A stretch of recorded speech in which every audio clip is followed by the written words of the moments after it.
দেখুন, মিথুন রাশি হচ্ছে বায়ুতত্ত্বের রাশি এবং দ্বৈত সত্তার রাশি, যার অধিপতি গ্রহ হচ্ছে বুধ। চঞ্চলমতি, উদ্যমশীল এবং বালক স্বভাবের গ্রহ হচ্ছে এই বুধের প্রভাবযুক্ত মিথুন রাশি।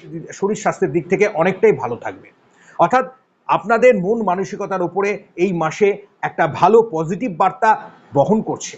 আমি বলবো অবশ্যই এই মাস আপনাদের জন্য খুব ভালো ফলাফল, খুব ভালো বার্তা আনতে চলেছে। অনেক সুযোগ সুবিধা কিন্তু আসবে।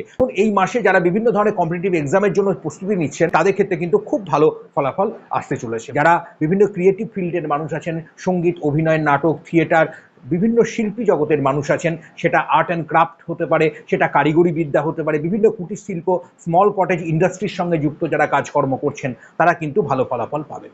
অর্থাৎ সোর্স অফ ইনকাম, আয় উন্নতি কিন্তু আপনাদের ভালো। এই মাসে আপনাদের অর্থনৈতিক দিক, ধনস্থানের দিক বেশ ভালো থাকবে। অর্থাৎ দুহাতে কিন্তু যারা মিথুন রাশি আছেন বা মিথুন রাশি জাতক জাতিকা আছেন তাদের কিন্তু আয় উপার্জনের সোর্স খুলে যাচ্ছে। হ্যাঁ, ব্যয়টা আপনার কিছুটা থাকবে, সেটা হতে পারে কিছু একটা বহুদিনের ইচ্ছে পূরণ হচ্ছে, কিছু ইনভেস্টমেন্ট করছেন, কিছু ল্যান্ড প্রপার্টি কেনা বেচার কাজে বা কোনো কিছু স্থাবর অস্থাবর সম্পত্তির বিষয়ে, সেখানে হয়তো আপনি ইনভেস্ট। এই মাসে আপনারা সাদা রং ব্যবহার করবেন, অফ হোয়াইট রং।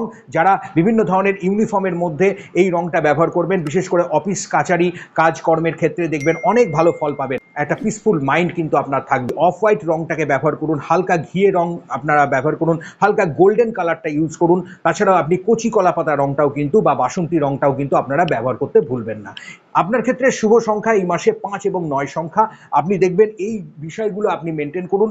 একটা লাইক অবশ্যই দিয়ে যাবেন, সঙ্গে চ্যানেলটিকে সাবস্ক্রাইব করে রাখুন, পাশে অল নোটিফিকেশনের বেলটাকে অন করতে ভুলবেন না। ভালো থাকবেন, সুস্থ থাকবেন। নমস্কার।